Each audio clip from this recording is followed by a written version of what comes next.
Do you ever wake up with a sense of déjà vu so strong it feels like the world has already lived this moment before? What if I told you it has? I was 8 years old when my mother first explained the concept of time to me. She said, "Time is like a river. It flows forward, never backward." But she lied. Or maybe she didn't know.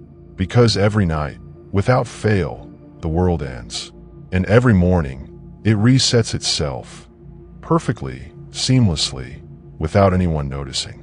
At least, that's what I've come to believe. It started 3 weeks ago. I woke up in the middle of the night to find my phone glowing on the bedside table. A notification blinked at me. A text message from an unknown number.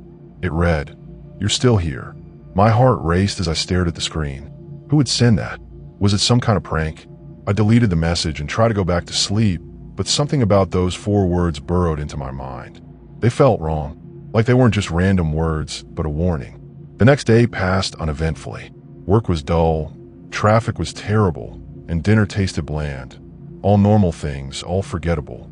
But then, around midnight, my phone lit up again. Same unknown number, same message, "You're still here." This time, I couldn't ignore it. My hands trembled as I called the number, expecting either silence or a deadline. Instead, someone answered. No hello, no greeting, just a voice whispering, "Why are you still awake?" I froze. Who is this? I demanded, though my voice cracked under the weight of fear. "You shouldn't be asking questions," the voice replied. "You should be running." And then the call disconnected. That's when I noticed the clock. It wasn't ticking. Not the one on my wall, not the one on my phone, not even the microwave display in the kitchen. Everything had stopped, frozen at exactly 12:07 a.m. Panic set in. I ran outside, hoping for fresh air, for sanity, for anything that could explain why time itself seemed broken. But the streets were empty. Too empty. Cars sat abandoned in the road, their engines cold. Street lights flickered weakly, casting long shadows that danced unnaturally across the pavement. Even the wind refused to blow. Then came the sound, the worst sound I've ever heard. A low hum, like electricity crackling through exposed wires, except it wasn't coming from anywhere specific. It was everywhere, surrounding me, consuming me. And then, just as suddenly as it began, everything snapped back to normal. The clocks resumed ticking. The cars restarted. People reappeared on the sidewalks, chatting casually as if nothing had happened, as if they hadn't vanished into thin air moments earlier. But I remembered, and that's when I realized something horrifying.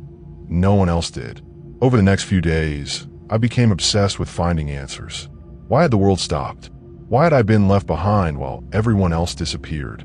And most importantly, why couldn't anyone else remember? I scoured the internet for clues, searching forums and Reddit threads for stories similar to mine. Most were dismissed as hoaxes or fever dreams, but one post caught my eye. It was titled, "The Midnight Reset." The user claimed that every night at precisely 12:07 a.m., reality collapses. For reasons unknown, certain people remain conscious during the reset, while everyone else doesn't. These awake ones experience the end of the world firsthand, only to have it rebuild itself moments later. To everyone else, it's just another ordinary night. But for us, it's proof that the universe isn't what we think it is. According to the post, there's a pattern. Those who stay awake during the reset share common traits: insomnia, heightened anxiety, obsessive tendencies. Traits I recognized in myself almost immediately. The user warned that staying awake too often comes at a cost. Reality starts to unravel, they wrote. Eventually, you'll see things that aren't there, or worse, things that are. Against my better judgment, I decided to test their theory. That night, I forced myself to stay awake past midnight. Sure enough, at 12:07, the world stopped again. This time, however, I wasn't alone. In the distance, standing beneath a flickering street lamp, was a figure. Tall, impossibly thin, its face obscured by shadow. It didn't move, didn't speak. It simply watched me, stared at me, until the reset ended, and it vanished along with everything else. Since then, I've seen it twice more. Each time it gets closer. Now, let me ask you something. Have you ever woken up feeling like you've dreamed the exact same dream before? Or maybe you've experienced a moment so familiar it couldn't possibly be coincidence. Think about it. Really think about it. Could it be that you've lived this day before? That you've lived it hundreds or even thousands of times? Because if you're listening to this right now, chances are you've already been chosen. Chosen to witness the truth. Chosen to remember what others cannot.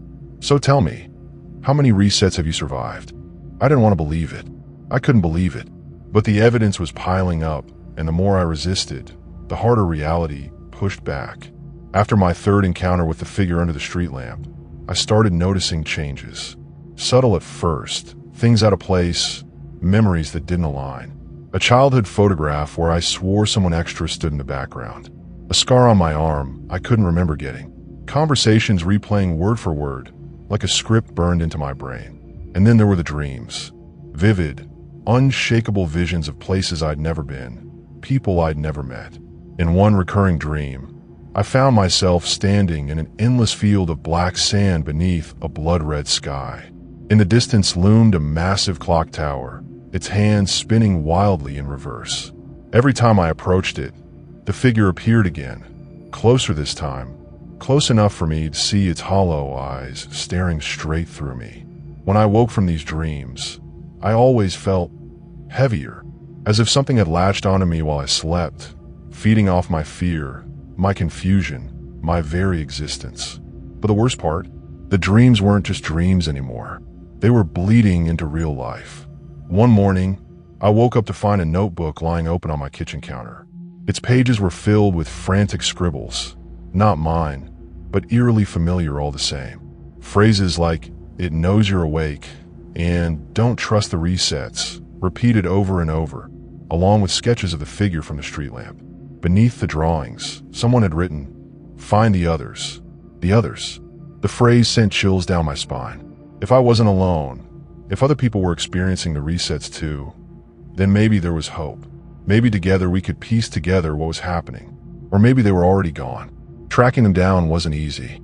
Most online forums about the resets have been deleted or locked by moderators claiming violations of community guidelines. Suspiciously convenient, don't you think? Still, I managed to dig up a few leads. One name kept popping up, Dr. Evelyn Marlowe, a physicist who'd published papers on quantum anomalies before disappearing without a trace 5 years ago. Her last known address led me to an abandoned research facility on the outskirts of town. The building looked like it hadn't been touched in decades, its windows boarded up, its walls covered in graffiti. Yet when I stepped inside, everything felt alive. The air hummed faintly, vibrating against my skin. Shadows moved where they shouldn't. And somewhere deep within the structure, a low mechanical were echoed endlessly. That's where I found her, or rather, what was left of her. Dr. Marlowe sat slumped in a chair at the center of a dimly lit lab, surrounded by monitors displaying incomprehensible streams of data. Her face was gaunt, her eyes sunken, her lips cracked and bleeding. When she saw me, she smiled, not warmly, but with a kind of resigned despair. "You shouldn't have come here," she whispered. "They'll know." "Who will know?" I asked, though I already suspected the answer. "The architects," she said, her voice barely audible. "The ones who reset the world. They've been watching us since the beginning, choosing who remembers, who forgets, who survives." She trailed off, clutching her head as if trying to hold herself together.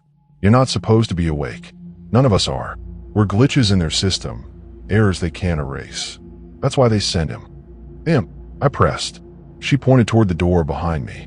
Standing there, silhouetted against the flickering fluorescent lights, was the figure from my dreams. Closer now than ever before, its elongated limbs casting jagged shadows across the room. For the first time, I saw its face, or lack thereof. A smooth, featureless void where human features should have been. "He's coming for you," Dr. Marlowe murmured. "He always comes for the ones who ask too many questions." Before I could react, the lights went out. When they came back on, she was gone. So was the figure. All that remained was a single sheet of paper clutched in my hand. A crude map marked with coordinates leading to a location deep in the desert. The journey took hours, each mile stretching longer than the last. By the time I arrived, the sun was setting, bathing the barren landscape in hues of orange and red. At the designated spot, I found a massive stone slab etched with symbols I didn't recognize. Kneeling beside it, I brushed away layers of sand to reveal a hidden compartment containing another object, a small, metallic device shaped like a sphere. As soon as I touched it, the ground beneath me began to tremble. The sky darkened unnaturally fast, stars blinking out one by one, until only a single constellation remained, a spiral galaxy swirling directly above me. And then the voice returned, the same one from the phone call weeks earlier. Only this time, it wasn't whispering, it was screaming. "You shouldn't have found this," it hissed. "Now you'll have to join them." Join who? I wanted to ask, but the words caught in my throat. Because in that moment, I understood. The resets weren't just random events. They were part of something far greater, far older. Something ancient and incomprehensible. Something that needed sacrifices. I don't know how long I've been writing this. Hours, days. Time doesn't work the way it used to. All I know is that the resets are getting shorter. Each night, the world collapses faster, rebuilds sloppier, details blur, faces fade. Even my own reflection in the mirror looks wrong. If you're reading this, it means you've started to notice too. You've seen the cracks in reality, felt the weight of deja vu pressing down on your chest, heard the hum of the end approaching. Here's the truth no one wants to admit. The world doesn't reset because it's broken.